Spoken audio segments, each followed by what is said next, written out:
Season 49, War number 4, and we're up against Celestial Avengers. And this time my team will be Omega Red, Toad, and Corvus Glaive. I will be taking Path 3 in Section 1, Path 3 in Section 2, and then I will be taking Jessica Jones, Zemo, Kingpin and Bullseye mini-bosses, along with that Onslaught boss. And as you can see, Corvus Glaive and Omega Red are both 7 stars and they both are rank 3. So I went all out on the Omega Day spent, my unit stash did get hurt quite a bit, but well, let's see if it was worth it. First off, here we have a Mojo on the electric defense and spaced armor nodes, and I am taking the fight with Omega Red. Now, Mojo on this node doesn't do anything special. All you need is someone who either counters him or just someone who doesn't gain too many buffs. And Omega Red sorts out the latter option. So essentially, I just gotta melt him down with the spore damage, which is basically what I'm doing here. Stacking as many of the spores as I can while the bleed is active from my recon masteries, and then dropping a heavy attack to lock them in with the degeneration.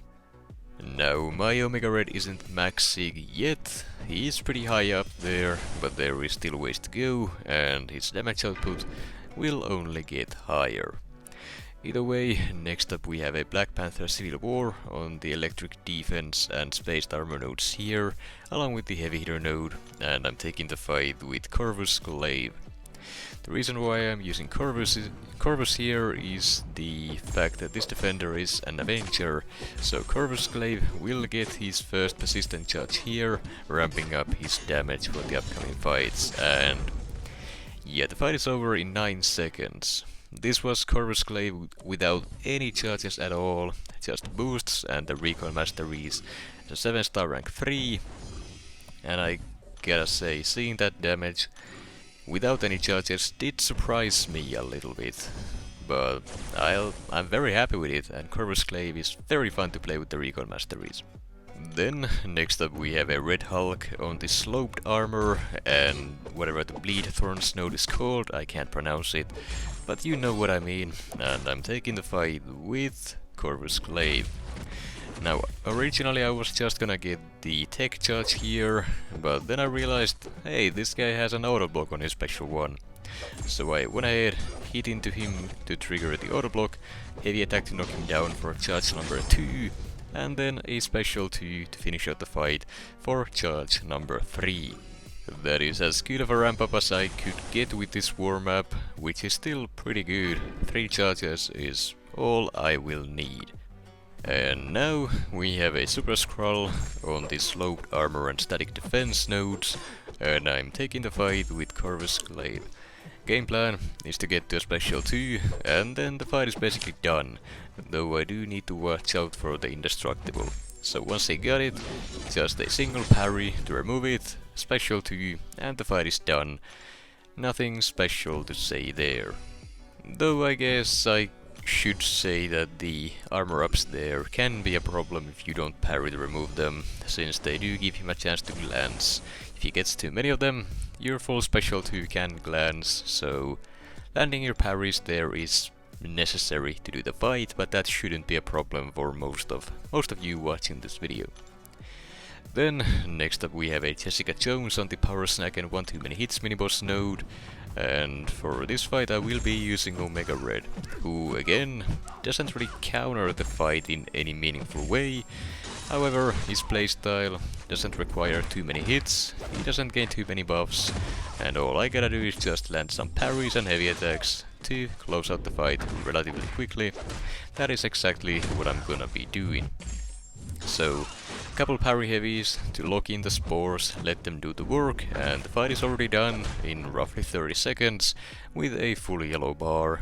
Jessica Jones did not have enough time to ramp up fully, or even long enough to start getting her unstoppables, which would have been annoying, but still Omega Red just melts the opponent by simply standing close to them. Omega Red and Corvus are honestly probably top of the game if you're running the recon masteries, though without them they can be kinda weak. Then, next up we have a Baron Zemo here on the Hazard Shift, Incinerate and Poison miniboss node, along with the stun immunity, and I will be taking the fight with Toad. I have the Horseman pre-fight to make him a Horseman of Apocalypse, mainly for the damage boost, but having the multiple safety nets is nice to have. Now against Zemo here, I mainly just wanna hit him during the poison phase, and that's honestly just about it in terms of the node he's on. However, the one thing I gotta watch out for are those fury buffs he's getting whenever the poison immunity triggers. That can be a real problem, and as soon as I remembered how exactly he functions on this node, I realized that I'm in a little bit more trouble than I thought. If he stacks up those furies, or too many of them, well, if I get even a single Incinerate debuff on me, it can just completely melt me, since those stack, or rather scale, with the fury buffs as well.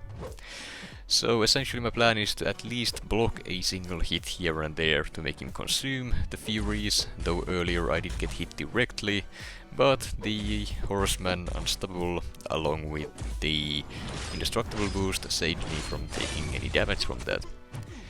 Now then, the final thing to worry about is Zemo's cleanses and the route that follows, and the main way to deal with that is to consume the 5th cleanse with your special attack. So, once Zemo only had a single cleanse left, I went ahead and threw my special 1. The final hit of the special 1 inflicts a poison debuff on the opponent, consuming the final cleanse, which normally would trigger the root effect, but that can't happen during your special attacks, allowing me to just completely bypass it. I ended up finishing the fight without taking any damage, though I did eat that single hit earlier by accident. However, it did actually work out well for me, so it's a good thing I did, I guess. Then we have a Kingpin here on the power efficiency and missing in action miniboss node, and I'm taking the fight with Toad. I have the White Magneto pre-fight here, along with Odin's protection, and I know White Magneto pre-fight does not give me passive stuns here, but still, the damage bonus is nice to have. Now the game plan here is to just play around the tactic, and then nuke this guy down with some special ones, and those passive poisons. I really gotta keep an eye on the falter here. I ideally would like to always get on the opponent by either throwing a heavier special attack while the timer is up, but due to just how many specials this guy is spamming, well, how many specials he's getting without actually using them immediately, that's not always possible, so I do need to wait it out a couple times. Now the other thing to worry about here is the tactic Indestructible. Normally I would like to just spam some parries or hits into block, but due to him having so many specials and being able to just spam them over and over, that's not really possible. I just gotta keep backing off, and when I do so, I eventually will trigger some dex buffs, which then consumes my prowesses, and yeah, the problems just keep stacking up. One thing I can do is parry the special 1, but that only works if he doesn't have the overpower buff active, so again, a slight issue that we had earlier in the fight. Anyways, I did manage to save myself, even though I got cornered, with a quick special 1 there at the end with a 100k crit on the second hit. Overall, Toad does work pretty well for the fight, and looking back, I probably should have just pushed him to a special 3 while I still had the indestructible boost or invulnerability boost and just dealt with the fight that way. It worked out though, so I can't really complain. But then, next up we have a Bullseye here on the Polka Dot Power and Stunning Reflection miniboss node as usual, and I will be taking the fight with Toad. Now one thing that I actually forgot to mention earlier in the war video is that I actually ascended my Toad for this war, since I really didn't want to die this matchup again, and this is a 7-star rank 3 Bullseye. I can't afford a single mistake, and any bonus I can get will help me out. So as usual, the game plan is to use an advanced power boost to have that special 1 early, so I can stack up more poisons with it early on for power gain and damage, which is exactly what I need here, since this is essentially a rush against the clock. Throughout the fight, it's just a battle of health bars for both of us. Whoever melts faster, well, that's kinda the whole key here, I guess. And so far, so good. I could use some better crit RNG on my special ones, but at this point only a single special one left, and the fight will be over with me on the winning side for once. And honestly, I'm not sure if it was just a placebo or me having more confidence since my Toad was ascended, but this time around it felt a lot easier than previously. And honestly, the remaining health on Toad also goes to show that it did go a lot better than usual. Then we have the final fight of the war, an Onslaught boss that I will be taking with Corvus Glaive. I have 3 charges going in, I only have 1 point in recoil here, since that was what another officer recommended, and then basically all I gotta do is just get the special 2 and then cycle them with the cosmic power back boosts. However, there is one slight issue with that. And well, you'll see it in just a second. I throw my special 2, but I don't quite get to another one. So that means I gotta wait another special, which for whatever reason I failed at dexing, which doesn't really happen all that often. I'm very comfortable fully dexing both of these guys' specials, but this time I just had to mess it up, and now I'm a little bit in trouble. Now I had to wait out the organic magnetisms here just in case this guy is running Inequity. I didn't want it reducing my damage output any further. And again, another special 2, didn't gain enough power to get to another one, so a few hits, a third special 2, and then the fight is done with me at 2% health.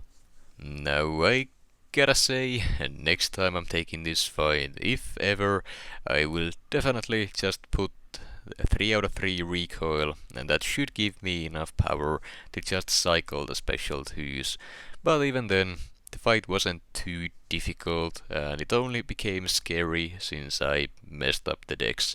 Even then, my Corvus Glaive is awakened since I used that Omega Days awakening gem on him, so he is completely immortal. Well, he still has the Glaive charges, so even if I did melt down due to the neuroshocks, I would not have died unless I ate another special, for example.